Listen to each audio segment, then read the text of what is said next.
Parang talaga yung haggling namin doon na parang talaga parang patalo na. Feeling mo parang nalugi. Pero paglabas namin, pare, kumita tayo 4,000. Apiro namin pag gano'n, no? Patalikod. Oo. Pero panalo pa rin sila, di ba? Yeah. Win-win, pare. Win-win. So yung skill nyo naman sa negotiation, nag-translate naman kahit hindi...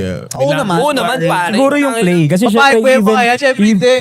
even bago pumunta si pare nga, inaano na namin kung anong gagawin. Paano bibit out. Game plan. Yes. Kompleto naman. Kompleto yan. Pag sila Pinag-uusapan naman. set up, acting ka na lang. Yun, tangina. Nagulat nga ako. Asa na yung script? Pag magkapapasahan ako yung script yan. O sige.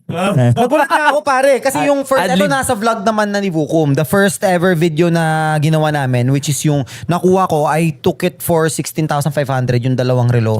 Tapos, sabi nga nila, kahit mabenta natin ng mga 17.5 yan, okay na, 1K, tag $500. Sabi ko, hindi, kaya natin to, mga 18 eh. So, inalo ko ng 18.5. Nag-settle kami sa 18.2. So, 1,700 agad yung kinita. Now, when those two, last flip namin, kinita lang ni Vukum is $550. Kayo, 1,000. 1,700. Diba? So, ang layo eh. So, parang na nag-guilty nga ako ng konti. Sabi ko,